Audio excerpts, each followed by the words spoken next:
20واں سپارہ 13واں رکوع سورہ عنکبوت کی 8ویں آیت سے۔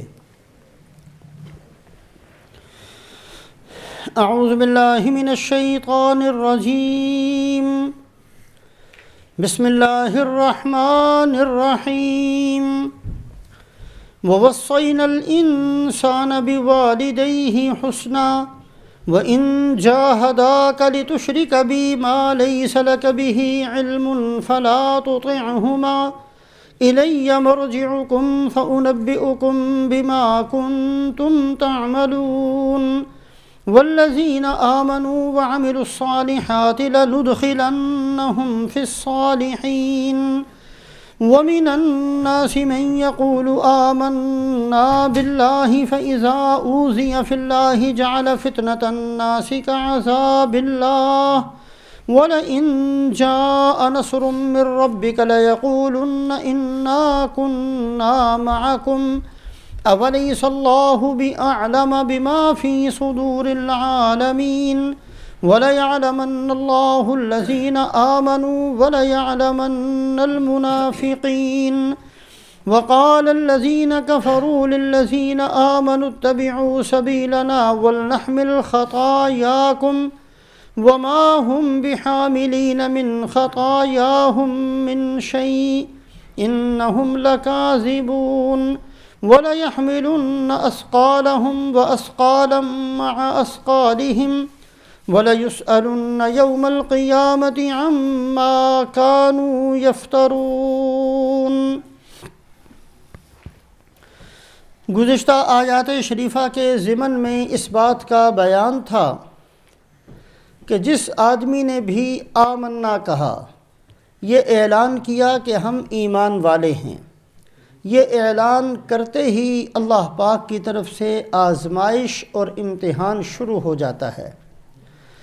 پھر یہ آزمائش اور یہ امتحان 1 دن 2 دن 1 مہینہ 2 مہینہ 1 سال 2 سال کا نہیں ہے، بلکہ جب تک کسی انسان کے دل کے اندر یہ امتحان اس وقت تک ہے جب تک اس انسان کا آخری سانس ہو جائے، ساری زندگی اس امتحان کے اندر اس نے گزارنی ہے۔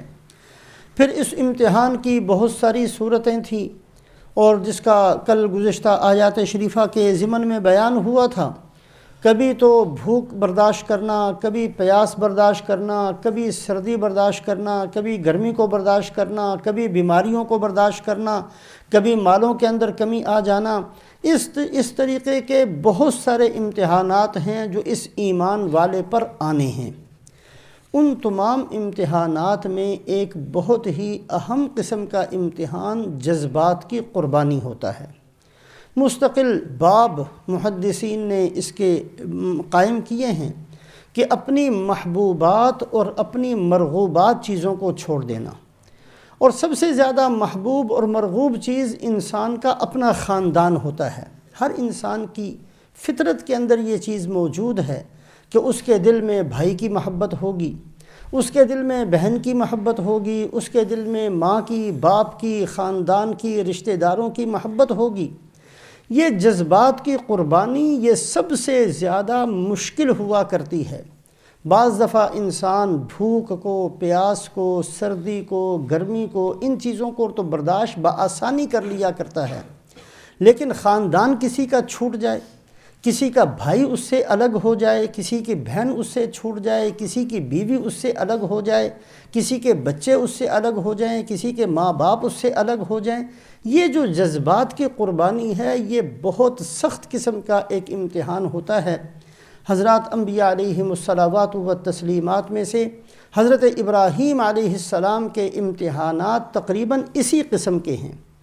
ربنا انی اسکنت من ذریتی بواد غیر ذی زرع عند بیتک المحرم، اللہ کے حکم سے حضرت ابراہیم علیہ السلام اپنے اس بچے کو جو بڑی دعاؤں کے بعد بڑھاپے کے اندر ہوا ہے، ایک بچہ ہے، 100 سال کی عمر میں تقریباً ابراہیم علیہ السلام کے حضرت اسماعیل علیہ السلام پیدا ہوئے، اور وہ بیوی جو بڑی فرما بردار بیوی ہے، اللہ کا حکم ہے کہ ان دونوں کو بواد غیر ذی زرع، ایسی وادی کے اندر جس میں نہ پانی ہے، نہ اس میں کوئی درخت ہے، نہ اس میں کوئی جھاڑی ہے، نہ اس میں کوئی پھل ہے، نہ اس میں کوئی مکان ہے، ایسی جگہ پر چھوڑ کر آپ آ جائیں۔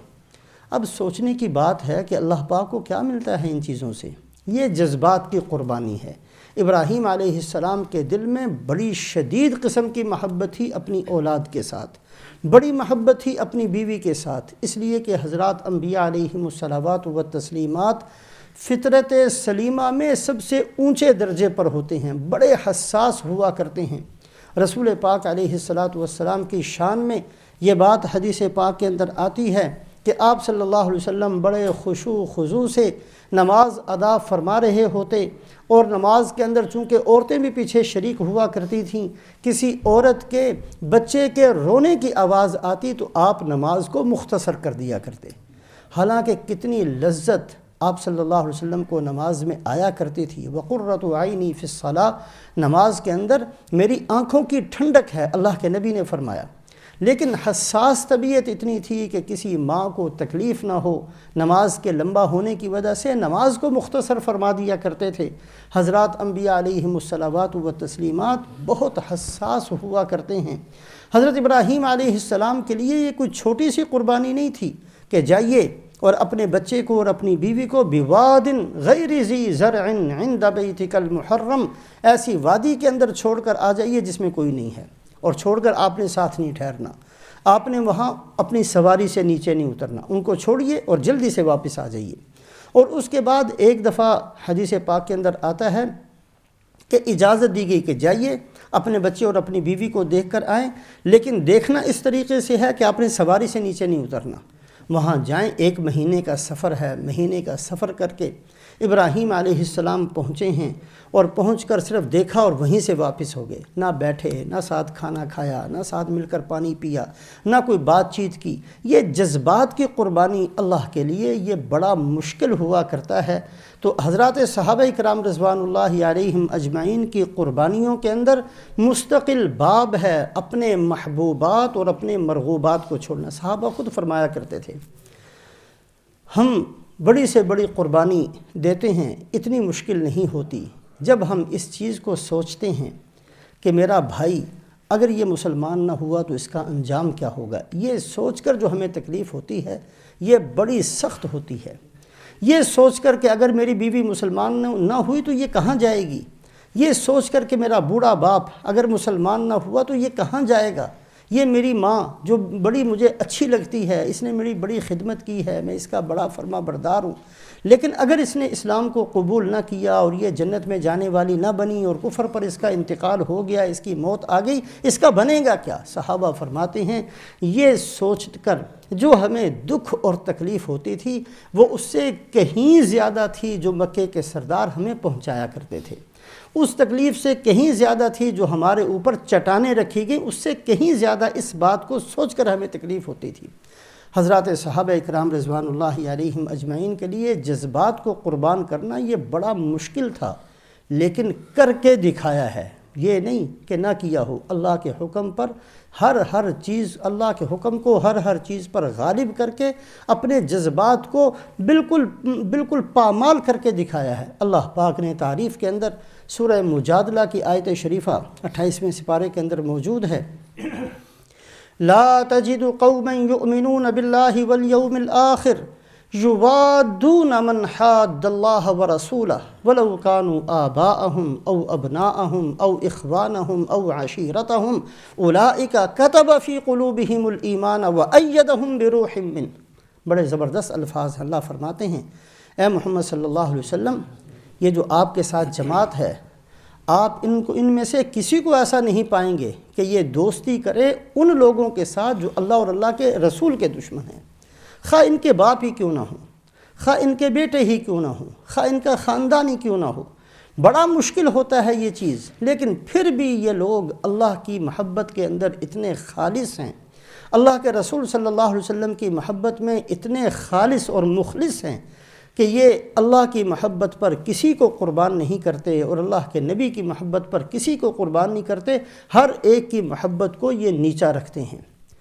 حضرت طفیل ابن عمر الدوسی قبیلہ دوس کے تھے. یہ اپنا قصہ بیان کرتے ہیں. یہ بڑے پڑھے لکھے اور بڑے سمجھدار اور اپنی قوم کے سردار اور شاعر بھی تھے.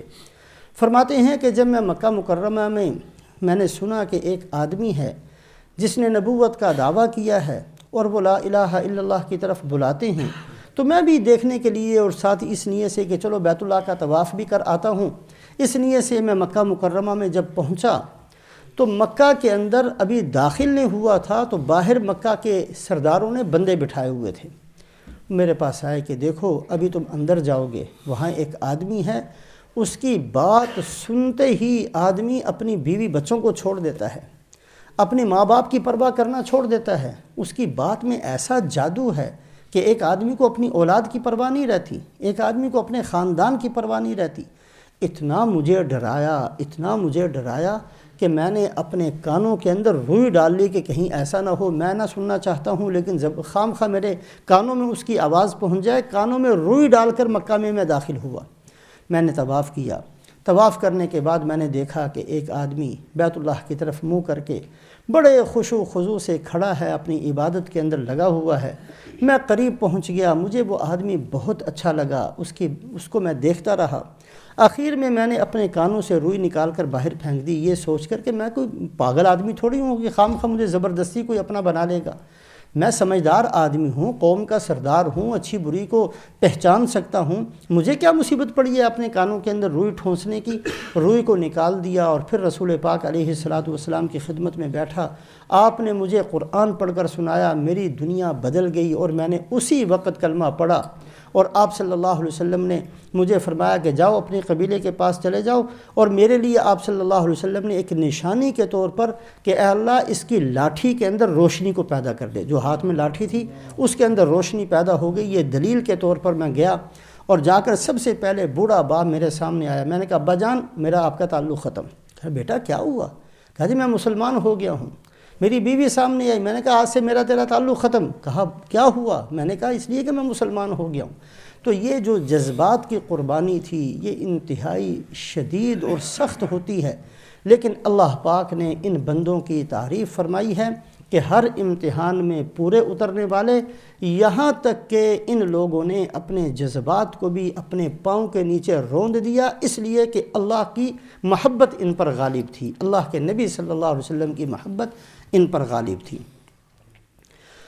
آج جو آیات شریفہ پڑھی گئی ہیں اس کا شان نزول بھی کچھ اسی قسم کا ہے. حضرت سعد بن ابی وقاص رضی اللہ تعالیٰ عنہ یہ عشرہ مبشرہ میں سے بڑے اونچے درجے کے صحابی ہیں. اپنی والدہ کے بڑے خدمت گزار تھے. مکہ میں مثال دی جاتی تھی کہ بھائی ماں کی خدمت کرنی ہو تو ایسے کرو جیسے سعد بن ابی وقاص اپنی ماں کی خدمت کرتے ہیں. لوگ مثالیں دیتے تھے مکہ کے اندر، ساری رات خدمت کے لیے کھڑے رہنا، ان کی چھوٹی چھوٹی ضرورتوں کو پورا کرنا، ان کی بہت خدمت کرنا، بڑی فرما برداری کرنا. مکے کے اندر مشہور تھے کہ ماں کی خدمت سب سے زیادہ سعد بن ابی وقاص کرتے ہیں. بڑی شہرت تھی. اب یہ اسلام میں داخل ہوئے. جب اسلام میں داخل ہوئے، چونکہ ماں تو مسلمان نہیں تھی، ماں نے قسم کھا لی کہ یا تو محمد صلی اللہ علیہ وسلم کو چھوڑ دو ورنہ میں نے دھوپ میں بیٹھ جانا ہے اور میں نے سائے کے اندر نہیں آنا. دھوپ میں بیٹھی بیٹھی گرمی سے مر جاؤں گی لیکن میں سائے میں نہیں آؤں گی. میں نے سائے دھوپ میں بیٹھ جانا ہے اور کھانا چھوڑ دینا ہے. میں نے کھانا نہیں کھانا اور میں نے پانی نہیں پینا. مکے کی گرمی کے اندر پیاسی اور بھوکی میں نے مر جانا ہے. میں نے اندر نہیں آنا. اگر میری خدمت گزاری تم نے کی ہے اور آئندہ کرنا چاہتے ہو تو میری رضا اور خوشنودی صرف اس کے اندر ہے کہ محمد صلی اللہ علیہ وسلم کو چھوڑ دو. اب یہ کوئی چھوٹا سا امتحان نہیں تھا. اپنی جان کی تکلیفیں برداشت ہو جاتی ہیں، زخم برداشت ہو جاتے ہیں، بیماریاں برداشت ہو جاتی ہیں، مال کی کمی برداشت ہو جاتی ہے، سردی گرمی برداشت ہو جاتی ہے. بڑے سے بڑی قربانی اپنی جان پر جھیل لیا کرتا ہے. یہ ایک ایسا منظر پیش آ گیا کہ ایک طرف وہ ماں ہے جس کی خدمت اتنی کی ہے کہ پورے مکے کے اندر ان کی خدمت مشہور. اب یہ حالت پیش آ گئی، یا تو محمد صلی اللہ علیہ وسلم کو چھوڑ دو یا جو ہے میں نے بھوکا پیاسا دھوپ کے اندر مر جانا ہے. حضرت سعد بن ابی وقاص رضی اللہ تعالیٰ عنہ نے فرمایا کہ امی جان جو میں نے خدمت کی تھی وہ میں نے کی ہے، آئندہ بھی میں خدمت کرنے کے لیے تیار ہوں، لیکن جہاں تک یہ تعلق ہے کہ میں کلمہ چھوڑ دوں یہ میں نے نہیں کرنا، آپ کی مرضی ہے۔ اگر آپ نے ارادہ ہی کر لیا ہے دھوپ میں مرنے کا تو مر جاؤ، اگر ارادہ ہی کر لیا بھوکے پیاسے مرنے کا تو یہ آپ کی مرضی ہے۔ لا طاعۃ لمخلوق فی معصیۃ الخالق، جہاں اللہ کا حکم آ جائے وہاں کسی مخلوق کی فرما برداری نہیں کی جاتی، وہاں اللہ ہی کی جاتی ہے۔ تو میں کسی صورت میں لا الہ الا اللہ محمد الرسول اللہ کو نہیں چھوڑ سکتا۔ میں آپ کی خدمت جیسے پہلے کرتا تھا آج بھی اس کے لیے تیار، اس سے بڑھ چڑھ کر آپ کی خدمت کرنے کے لیے تیار ہوں، لیکن اگر آپ یہ شرط لگاتی ہیں تو میں قطعاً اس شرط کو قبول کرنے کے لیے تیار نہیں۔ اس پر اللہ پاک نے ان آیات شریفہ کو نازل فرمایا جو آج پڑھی گئی ہیں۔ وَوَصَّيْنَا الْإِنسَانَ بِوَالِدَيْهِ حُسْنًا، ہم نے وصیت کی ہے، ہم نے تاکید کی ہے انسان کو کہ اپنے والدین کے ساتھ بھلائی کا معاملہ کرے۔ وَقَضَىٰ رَبُّكَ أَلَّا تَعْبُدُوا إِلَّا إِيَّاهُ وَبِالْوَالِدَيْنِ إِحْسَانًا، کئی جگہ اللہ پاک اس کا حکم کرتے ہیں کہ ہم نے حکم دیا ہے، تاکید کی ہے کہ اپنے والدین کے ساتھ احسان کا معاملہ کرو، مسلمان ہوں پھر بھی، اور اگر مسلمان نہ ہوں پھر بھی ان کی خدمت کرنی ہے، ان کے ساتھ احسان کا معاملہ کرنا ہے۔ آپ صلی اللہ علیہ وسلم تشریف فرما تھے، فرمایا رغم انفو رغم انفو رغم انفو، اس کی ناک خاک آلود ہو جائے، یعنی وہ ذلیل ہو جائے، وہ ذلیل ہو جائے، وہ ذلیل ہو جائے، 3 دفعہ آپ نے فرمایا۔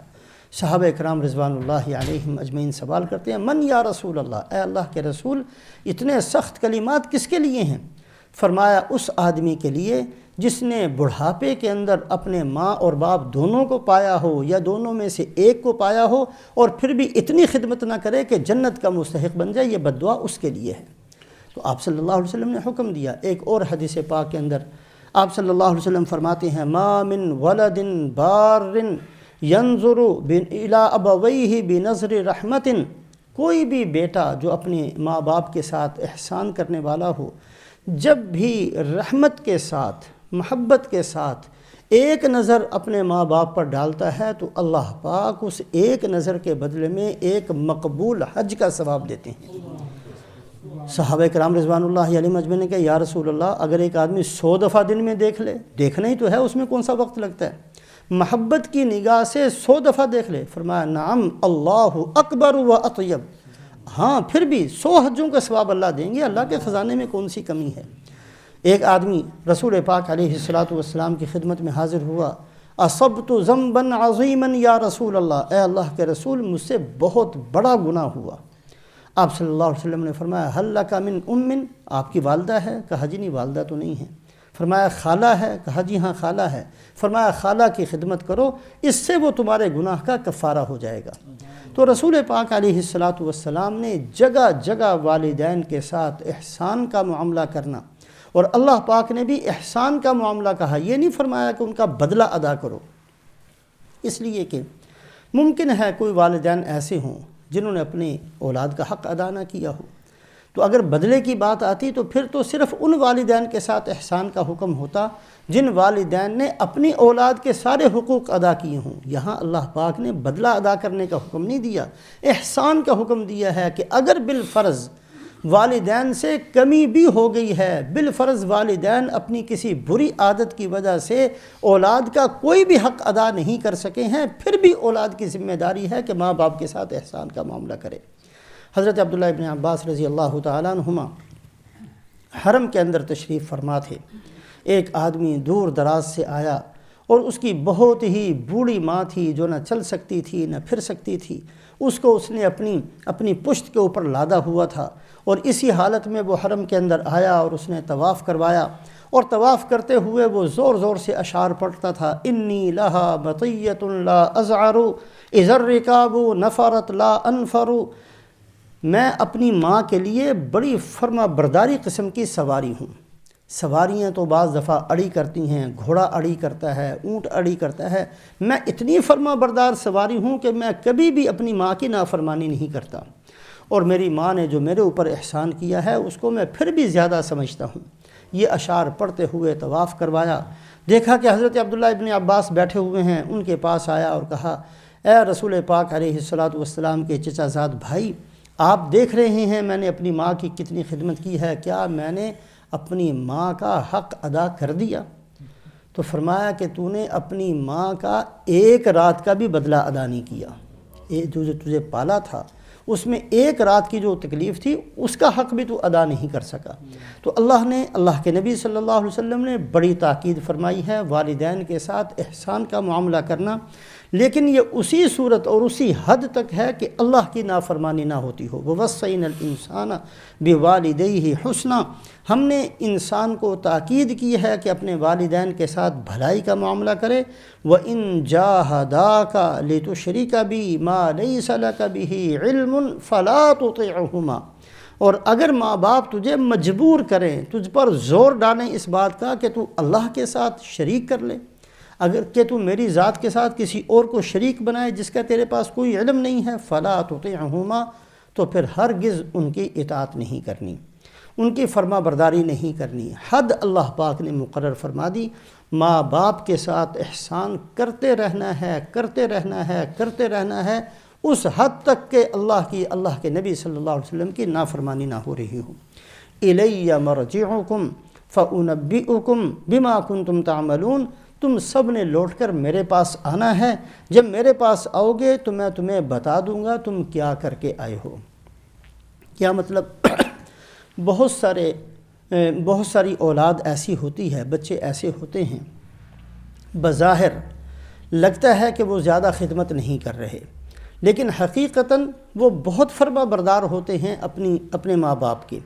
اور بعض دفعہ کچھ اولاد ایسی ہوتی ہے، بڑے ہوشیار قسم کے ہوتے ہیں، خدمت خود میں کچھ نہیں کرتے، تأثر یہ دے دیتے ہیں کہ ہم نے بڑی خدمت کی ہے۔ ہم نے بہت سارے والدین ایسے دیکھے ہیں، اللہ پاک ہم سب کی حفاظت فرمائے، چونکہ دین کے حساب سے تو ہماری کوئی کسی کی بھی تربیت نہیں ہے۔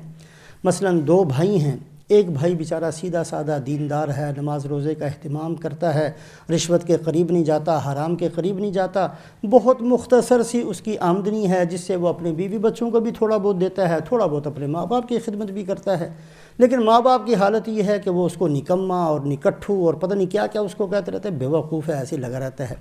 دوسرا ان کا بیٹا ایسا ہے جو بڑی رشوت بھی لیتا ہے، حرام بھی کماتا ہے، لوگوں کے اوپر ظلم بھی کرتا ہے، اس کے اوپر بڑی مال کی وسعت ہے، بڑی فراوانی ہے، اور دبا کے اپنے ماں باپ کو خرچ کرتا ہے، ان کے لیے نوکر بھی رکھے ہوئے ہیں، ان کے لیے گاڑیاں بھی رکھی ہوئی ہیں، ان کے لیے بہت کچھ کیا ہوا ہے، یہ ماں باپ اس سے بڑے خوش ہیں۔ اب حقیقت یہ ہے کہ وہ تو سارا لوگوں کا ظلم اور لوگوں کا خون ہے جو اس نے چوسا ہوا ہے، حرام طریقے سے مال اکٹھا۔ اللہ کے نزدیک تو یہ بیچارہ جس کے پاس کچھ نہیں ہے، حلال طریقے سے چند ٹکے ہیں جو اپنے ماں باپ پر خرچ کر رہا ہے، ان کی خدمت کر رہا ہے، اللہ کے نزدیک تو یہ زیادہ فرما بردار شمار ہوگا نہ کہ یہ بندہ جس نے لوگوں کا چھین چھان کر اپنے ماں باپ کے اوپر خرچ کرنا شروع کیا، اور ماں باپ بھی اپنی بے دینی کی وجہ سے اسی کو اپنا فرما بردار بیٹا قرار دے رہے ہیں۔ اللہ فرماتے ہیں یہ دنیا میں تو چل جائے گا، اِلَيَّ مَرْجِعُكُمْ فَأُنَبِّئُكُمْ بِمَا كُنْتُمْ تَعْمَلُونَ، میں بتاؤں گا کہ تم کیا کر کے آئے ہو، تم میں سے فرما بردار کون تھا، اس کا اعلان قیامت والے دن کیا جائے گا۔ بہت سارے بندے بظاہر نہیں انہوں نے زیادہ خدمت کی ہوگی اس لیے کہ نہیں کر سکے، بیچاروں کے حالات ایسے تھے یا ان کی صورتحال اس حالت میں وہ گزرے کہ نہیں کر سکے۔ اللہ فرماتے ہیں اِلَيَّ مَرْجِعُكُمْ فَأُنَبِّئُكُمْ بِمَا كُنْتُمْ تَعْمَلُونَ۔ اور دوسرا یہ بھی اس کی طرف بھی اشارہ ہے کہ بعض دفعہ اولاد تو واقعتاً خدمت کر بھی دیتی ہے اور کرنی بھی چاہیے، ان کو حکم بھی ہے، لیکن بسا اوقات کمی ماں باپ کی طرف سے بھی ہوتی ہے، ماں باپ نے حقوق ادا نہیں کیے ہوتے۔ یہ اولاد کا کام تو نہیں ہے کہ ان سے مطالبہ کرے، لیکن اللہ پاک تو مطالبہ کریں گے۔ اللہ پاک کے ہاں تو اللہ فرماتے میں تو تمہیں بتاؤں گا کہ تم نے کیا کیا ہے۔ ٹھیک ہے، اولاد کو تو یہی حکم دیا گیا کہ وہ اپنے حقوق کا مطالبہ نہ کرے، یہ بات نہ جتائے کہ اے ماں باپ تو نے میرا حق ادا نہیں کیا، وہ نہ کہے، لیکن میں کہوں گا قیامت والے دن اگر کسی ماں باپ نے اپنی اولاد کی تعلیم و تربیت کا انتظام نہیں کیا، اس کی بری عادتیں اس کے اندر پیدا کیں، اس کو دین سے دور رکھا، اس لیے کہ ہم نے جس بچے کو پیدا کیا تھا کل مولود یولد علی الفطرہ فابواہ یہودانہ وینصرانہ ویمجسانہ، اس کا اعلان کر دیا گیا ہے۔ ہر بچہ فطرت اسلام پر پیدا ہوتا ہے، ماں باپ اس کو یہودی بناتے ہیں، ماں باپ اس کو عیسائی بناتے ہیں، ماں باپ اس کو بے دین بناتے ہیں، ماں باپ اس کو دین سے دور کرتے ہیں۔ اگر ماں باپ نے ہی حقوق کو ادا نہیں کیا، ماں باپ نے ہی اپنی ذمہ داری کو پورا نہیں کیا، بچوں کو تو یہی حکم ہے کہ تم پھر بھی خدمت کرتے رہو، الیہ مرجعکم فانبئکم بما کنتم تعملون، میرے پاس آؤ گے پھر میں تمہیں بتاؤں گا کہ کس نے خدمت کی ہے اور کس کی طرف سے زیادتی ہوئی ہے۔ حضرت عمر رضی اللہ تعالیٰ عنہ کے زمانہ خلافت کا بڑا مشہور قصہ ہے۔ ایک آدمی بیٹے کا مقدمہ لے کر حضرت عمر رضی اللہ تعالیٰ عنہ کی خدمت میں پہنچا، امیر المؤمنین یہ میرا حق ادا نہیں کرتا، میرے ساتھ اچھی طریقے سے پیش نہیں آتا۔ حضرت عمر رضی اللہ تعالیٰ عنہ نے اس کو بلایا اور بلا کر جب اس کو ڈانٹنے لگے تو اس نوجوان نے کہا، امیر المؤمنین مجھے یہ بتائیے کہ ماں باپ کے ذمہ بھی کچھ ہے کہ نہیں ہے؟ کہا بالکل ہے۔ فرمایا جی بتائیے کون کون سی چیزیں ہیں؟ کہا سب سے پہلی بات تو یہ ہے کہ اس کا اچھا نام رکھے۔ تو کہا جی اس نے میرا نام جول رکھا ہے، جول ایک کیڑے کو کہتے ہیں، یہ تو اس نے میرا نام رکھا، آپ اس سے پوچھئے کہ اس نے یہ میرا نام کیوں رکھا؟ اور کیا ہے حق؟ انہوں نے کہا جی اور حق یہ ہے کہ اس کو دین سکھائے۔ کہا اس نے مجھے ایک لفظ بھی نہیں سکھایا۔ اور کیا حق ہے؟ کہا اور حق یہ ہے کہ بندہ جب شادی کرے تو انتخاب کرے کہ جس عورت نے میرے بچوں کی ماں بننا ہے اس کے اندر عادتیں بھی اچھی ہونی چاہیے۔ کہا اس نے فلاں جگہ پر جا کر ایک باندی سے شادی کی ہے جس کو دین کا کوئی پتہ نہیں تھا۔ اس طرح کی بہت ساری چیزیں حضرت عمر رضی اللہ تعالیٰ عنہ بتاتے رہے۔ وہ نوجوان یہ کہتا رہا جی اس باپ نے یہ بھی کیا ہے، یہ بھی کیا ہے، یہ بھی کیا ہے۔ تو حضرت عمر رضی اللہ تعالیٰ نے فرمایا کہ اللہ کے بندے، تو مقدمہ لے کر آیا ہے کہ تیرے بچے نے تیرے ساتھ زیادتی کی ہے، تو پہلے زیادتی، اس نے تو بعد میں کی، تو نے پہلے اس کے ساتھ زیادتی کی ہے۔ تو بہت ساری صورتیں ایسے بنتی ہیں۔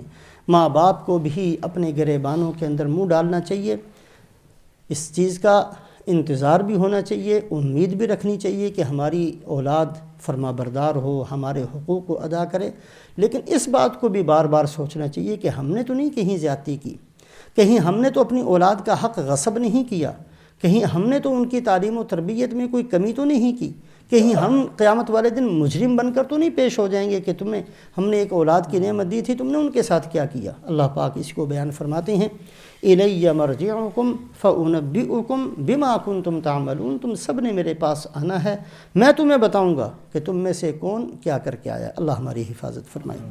والذین آمنوا وعملوا الصالحات لندخلنہم فی الصالحین، جو لوگ ایمان اور اعمال صالحہ کو اختیار کریں گے ہم ضرور بالضرور ان کو داخل کر دیں گے نیک بندوں کے اندر۔ قیامت والے دن فلا انصاب بینہم یومئذ ولا یتساءلون، یہ جو دنیا کی رشتہ داریاں ہیں، یہ جو حسب نسب کا مسئلہ ہے، فرمایا یہ سارے کا سارا ختم ہو جائے گا۔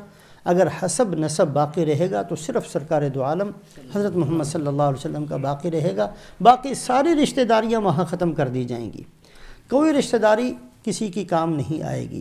اس وقت اللہ پاک کے ہاں دو ہی طرح کے بندے ہوں گے، صالح لوگ اور جہنمی لوگ۔ اللہ فرماتے ہیں جنہوں نے ایمان اور اعمال صالحہ کو اختیار کیا، لَنُدْخِلَنَّهُمْ فِي الصَّالِحِينَ، ہم ضرور بھی ضرور ان کو داخل کر دیں گے اپنے نیک بندوں میں۔ نیک بندوں میں داخل ہو جانا اور نیک بندوں میں شمار ہو جانا یہ اتنی بڑی نعمت ہے، اتنی بڑی نعمت ہے۔ حضرت سلیمان علیہ السلام نے جو اللہ سے بہت ساری دعائیں مانگی ہیں، اس میں ایک دعا یہ بھی ہے، وَأَدْخِلْنِي بِرَحْمَتِكَ فِي عِبَادِكَ الصَّالِحِينَ، اے اللہ اپنی رحمت کی وجہ سے مجھے اپنے نیک بندوں میں شمار فرما۔ یہ نیک بندوں کے اندر شمار ہو جانا یہ چھوٹی سی بات نہیں ہے، بہت بڑی نعمت ہے۔ جو نیک آدمی جب اس کے انتقال کا وقت آتا ہے، یا ایتھا النفس المطمئنہ ارجعی الی ربکی راضیۃ مرضیہ فادخلی فی عبادی وادخلی جنتی، اللہ پاک فرشتوں کو بھیجتے ہیں جو آ کر یہ کہتے ہیں، اے اطمینان والی جان چل اس رب کی طرف جس سے تو بھی راضی ہے، وہ بھی تجھ سے راضی ہے، اور اللہ کی طرف سے اعلان ہوتا ہے میرے نیک بندوں میں اس کو داخل کر دیا جائے۔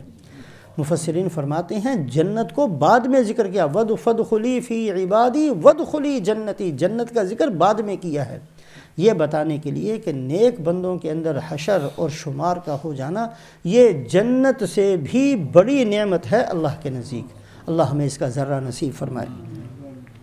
وَمِنَ النَّاسِ مَن يَقُولُ آمَنَّا بِاللَّهِ فَإِذَا أُوذِيَ فِي اللَّهِ جَعَلَ فِتْنَةَ النَّاسِ كَعَذَابِ اللَّهِ، یہ قرآن پاک کے اندر اللہ پاک کا ایک عجیب سا انداز ہے اور یہ تقریباً 11-12 جگہ قرآن پاک کے اندر ایسی ہے کہ اللہ پاک نے جہاں طبقات کو بیان فرمایا، ایک طبقہ ایسا، ایک طبقہ ایسا، ایک طبقات کو بہت کثرت سے بیان کیا گیا، ایمان والے ایسے، کفر والے ایسے، اہل کتاب ایسے، ایسے طبقات کا جہاں ذکر ہے، وہاں ایک انداز ہے وَمِنَ النَّاسِ کہ لوگوں میں سے کچھ ایسے بھی ہیں۔ یہ تقریباً 10-11 جگہ اللہ پاک نے اس کو ذکر فرمایا ہے۔ یہ بڑی اہم قسم کی جگہ ہیں، کبھی اللہ توفیق دے تو اس پر ضرور غور کیا جائے۔ عام طور پر اللہ پاک نے اس انداز کے ساتھ برے لوگوں کا ذکر فرمایا ہے، ایک دو جگہ پر اللہ پاک نے اچھے بندوں کا بھی ذکر فرمایا۔ یہاں بھی اللہ پاک نے ایک برے لوگوں کا جو ایک نظریہ ہے اس کو ذکر فرمایا۔ ایک جگہ تو اللہ فرماتے ہیں وَمِنَ النَّاسِ مَن يَقُولُ آمَنَّا بِاللَّهِ وَبِالْيَوْمِ الْآخِرِ وَمَا هُمْ بِمُؤْمِنِينَ۔ لوگوں میں سے کچھ ایسے بھی ہیں شور مچاتے رہتے ہیں، ہم ایمان لائے، ہم ایمان لائے، ہم ایمان لائے اللہ پر، ہم ایمان لائے قیامت کے دن پر، لیکن وہ ایمان والے نہیں ہیں۔ کیا مطلب؟ کہ جو ایمان والے ہوتے ہیں وہ شور نہیں مچایا کرتے، وہ یہ تو کہتے ہیں اے اللہ ہمیں ایمان والوں میں شمار فرما، اے اللہ تو ہمیں ایمان نصیب فرما، لیکن کبھی بھی ان کو گھمنڈ نہیں ہوتا اپنے ایمان پر، اعلان نہیں کرتے پھرتے ہر جگہ۔ یہ منافقین کی عادت تھی، جہاں بیٹھے جی ہم پکے مومن ہیں، جی پکے ایمان والے ہیں، ہمارا ایمان ہے اللہ پر، ہمارا ایمان ہے قیامت کے دن پر۔ وَمِنَ النَّاسِ مَن يَقُولُ آمَنَّا بِاللَّهِ وَبِالْيَوْمِ الْآخِرِ وَمَا هُمْ بِمُؤْمِنِينَ۔ اللہ فرماتے ہیں یہ ایمان والے نہیں ہیں۔ تو یہ ایک بہترین انداز ہے لوگوں کو بتانے کا کہ اس طریقے سے بھی کچھ لوگ ہوتے ہیں، ایسا نہیں بننا چاہیے۔ ایک اور جگہ اللہ فرماتے ہیں وَمِنَ النَّاسِ مَن يَقُولُ رَبَّنَا آتِنَا فِي الدُّنْيَا وَمَا لَهُ فِي الْآخِرَةِ مِنْ خَلَاقٍ۔ کچھ ایسے بھی ہیں جو حج پر جاتے ہیں اور وہاں جا کر مینا، عرفات، مزدلفہ جیسی قبولیت کی جگہ میں پہنچتے ہیں تو دعائیں کرتے ہیں اللہ جو کچھ دینا دنیا میں ہی دے دے، یا اللہ جو کچھ دینا دنیا میں ہی دے دے، یا یہ الفاظ ہوتے ہیں، یا صرف دنیا ہی مانگتے ہیں۔ یہ تو نہیں کہتے جو کچھ ہے دنیا میں دے دے، لیکن دنیا کے علاوہ کچھ مانگتے ہی نہیں ہیں۔ اللہ ہماری حفاظت فرمائے۔ آج بھی بہت سارے بندے ایسے ہیں بیت اللہ کا پردہ پکڑ کر گڑ گڑا کر دعائیں مانگیں گے، اور اگر کان لگا کر سنو تو یہی کہیں گے اللہ دکان ہو جائے، اللہ فلانا کام ہو جائے۔ ذرا سی بھی توفیق نہیں ہوتی اللہ میری قبر ٹھیک ہو جائے، اے اللہ مجھے خاتمہ ایمان پر ہو جائے، اے اللہ تو میری آخرت بنا دے، اے اللہ تو مجھ سے راضی ہو جا۔ اس طرح کی دعائیں آج ہماری دعاؤں میں سے ختم ہو گئی ہیں۔ دنیا کے مسائل کو اتنا بھوت کی طرح ہم نے اپنے سر کے اوپر سوار کر لیا ہے۔ کوئی بزرگ آ جائے تو اس کی خدمت میں بیٹھ کر یہی جی وہ بس بڑے مسائل ہیں جی آپ دعا فرما دیں، جی بڑی مصیبت میں پھنسا ہوا ہوں دعا فرما دیں اللہ اس کو دور کر دے۔ اس کے علاوہ کوئی مسئلہ ہی نہیں رہا ہمارا۔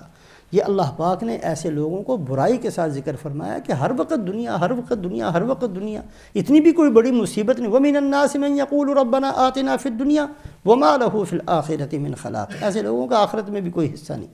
جب ان کے اوپر دنیا ہی مسلط ہے، دنیا کے علاوہ کچھ نہیں ہے، لینا ہی نہیں چاہتے، تو ٹھیک ہے پھر آخرت میں بھی ان لوگوں کو کچھ نہیں ملے گا۔ اپنی آخرت کو سامنے رکھنا چاہیے۔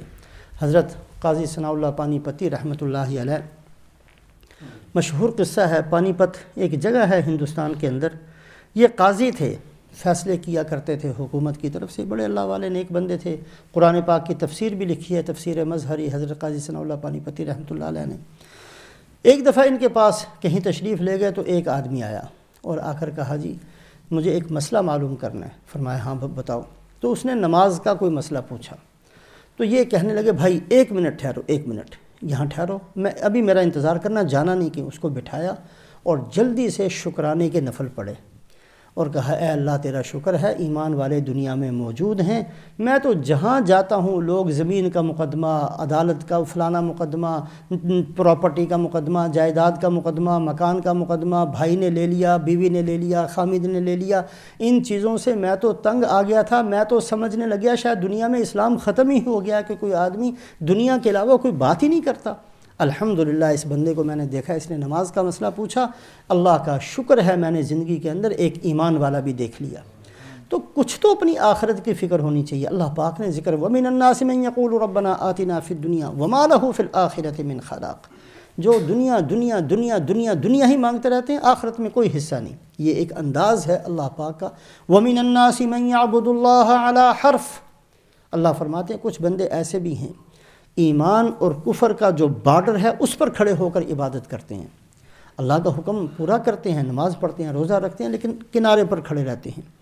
جب دیکھا کہ مسلمانوں کا پلہ بھاری ہے اس طرف کو ہو گئے، اور جب دیکھا کہ کفر والوں کا پلہ بھاری ہے تو اس طرف کو چلے گئے، بالکل کنارے پر رہتے ہیں، کبھی بھی ایمان کے اندر ان کا ایمان مضبوط ہو جائے، ایمان ان کے دلوں میں پہنچ جائے، اس چیز کی کوئی کوشش، کنارے پر رہتے ہیں، سیاسی طور پر بس سامنے رہتے ہیں، جدھر دیکھا تھوڑا سا پلہ بھاری ہے ادھر جا کر کہنے لگے ہم تو تمہارے ساتھ تھے۔ وَإِذَا لَقُوا الَّذِينَ آمَنُوا قَالُوا آمَنَّا وَإِذَا خَلَوْا إِلَىٰ شَيَاطِينِهِمْ قَالُوا إِنَّا مَعَكُمْ إِنَّمَا نَحْنُ مُسْتَهْزِئُونَ۔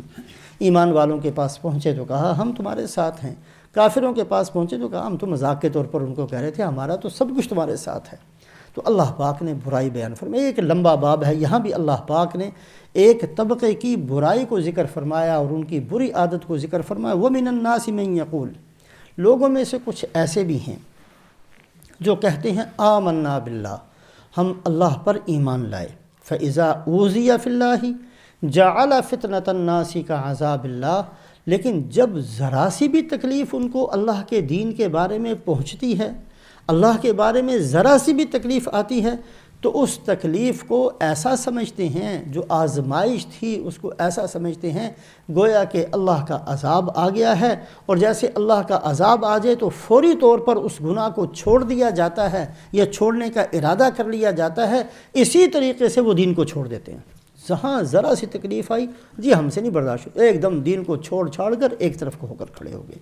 حالانکہ یہ تو اللہ پاک کا اصول ہے، اور اللہ پاک نے اس کا ذکر فرما دیا ہے کہ کبھی بھی یہ نہ سمجھنا کہ تمہیں چھوڑ دیا جائے گا یہ کہنے کے بعد کہ ہم ایمان لے آئے اور تمہیں آزمایا نہیں جائے گا، ایسا نہیں ہونا۔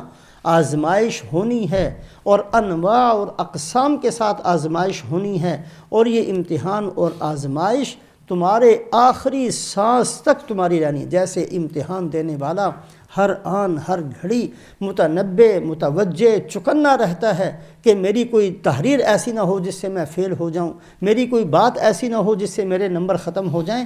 اسی طریقے سے اے مسلمانوں تم نے زندگی گزارنی ہے، ہر آن ہر گھڑی اپنے آپ کو امتحان گاہ کے اندر سمجھنا ہے۔ اور جو ایسے بندے ہیں جو آمنا باللہ بھی کہہ دیا اور ذرا سی تکلیف پہنچی تو بھاگنے لگے دین سے، وَلَئِن جَاءَ نَصْرٌ مِّن رَّبِّكَ لَيَقُولُنَّ إِنَّا كُنَّا مَعَكُمْ، اور اللہ نے جب مسلمانوں کی مدد بھیجی تو کہنے لگے جی ہم تمہارے ساتھ ہیں۔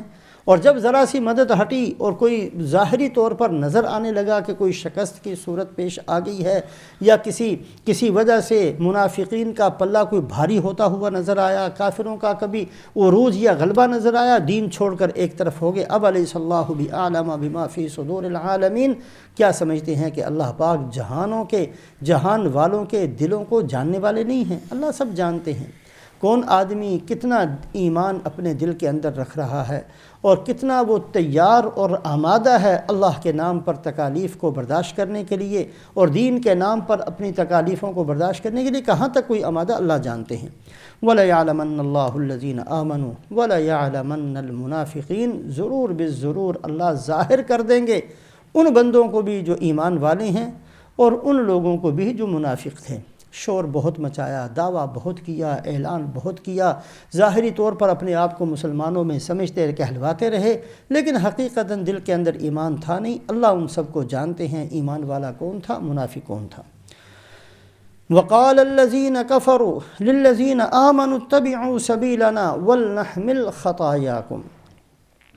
ابو جہل، ابو لہب، اس طرح کے جو بڑے بڑے سردار تھے، انہوں نے ایک طریقہ اختیار کیا، اور طریقہ یہ تھا کہ جو ان کے عزیز رشتہ دار اسلام میں داخل ہوتے، پہلے تو ان کو مارتے ستاتے تاکہ وہ دین چھوڑ دیں، نہ باز آتے تو ان کو لالچ دیا کرتے کہ یار تمہیں چاہیے کیا، کس لیے تم یہ مسلمان ہوتے ہو، تمہیں کھانا چاہیے، تمہیں کوئی کپڑا چاہیے، مکان چاہیے، لالچ دیا کرتے۔ پھر بھی اگر کوئی باز نہ آتا تو پھر ایک حربہ انہوں نے یہ بھی اختیار کیا کہ ان کو جا کر یہ کہا کرتے کہ یار تم آخر کیوں مسلمان ہوتے ہو؟ جی اس لیے ہوتے ہیں کہ ایک آخرت کی زندگی ہے، اس زندگی کے اندر ہم کامیاب ہو جائیں، اور اس زندگی کے اندر ہمارا کفر جو ہے ہمارے اوپر مسلط نہ ہو جائے۔ کہا اچھا یہ مسئلہ ہے، تو اس کا حل یہ ہے وَلْنَحْمِلْ خَطَايَاكُمْ۔ اول تو یہ آخرت ہے نہیں، اگر ہوئی اور قیامت والے دن تم سے کوئی مطالبہ کیا گیا تو تمہارا گناہ جو ہوگا ہم اپنے سر کے اوپر اٹھا لیں گے۔ خوش ہونا، اب تو دین چھوڑ دو۔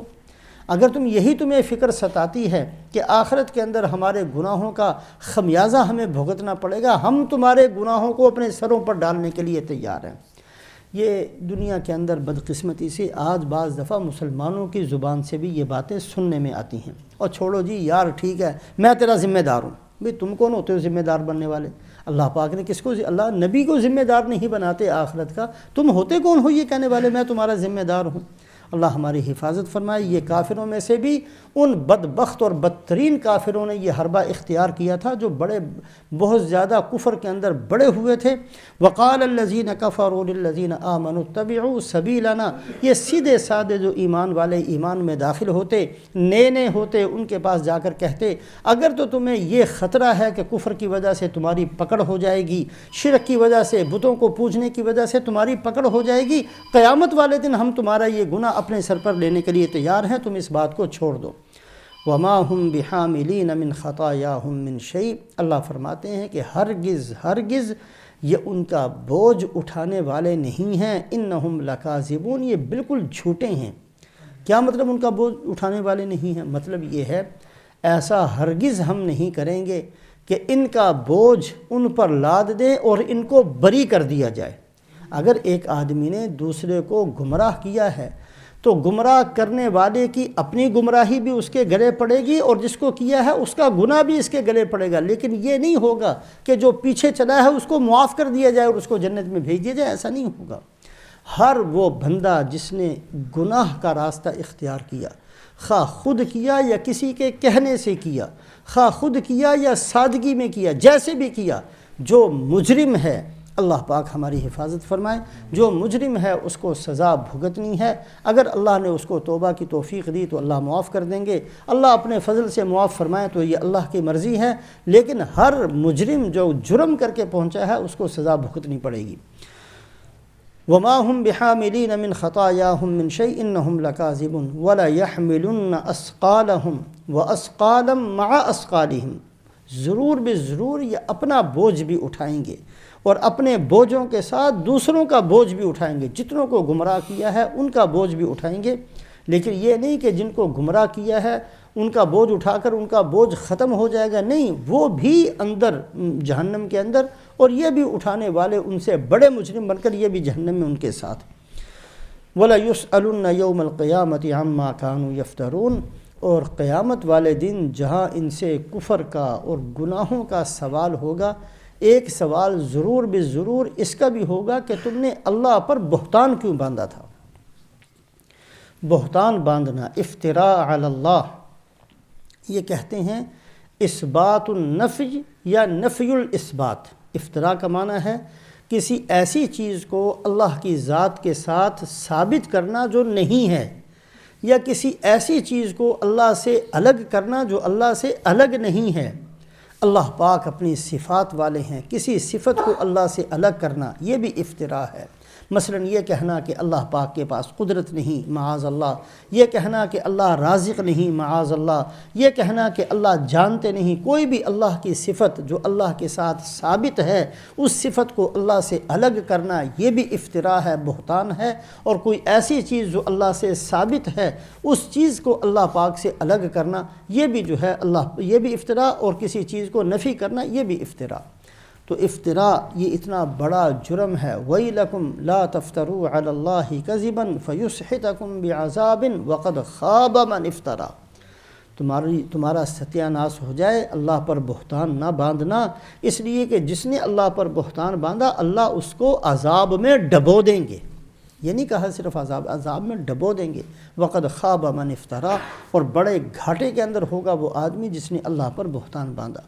ایک دوسری جگہ ارشاد فرمایا الَّيَوْمَ تُجْزَوْنَ عَذَابَ الْهُونِ بِمَا كُنْتُمْ تَقُولُونَ عَلَى اللَّهِ غَيْرَ الْحَقِّ، قیامت والے دن اللہ فرماتے ہیں بڑی ذلت کا عذاب ان کو دیا جائے گا۔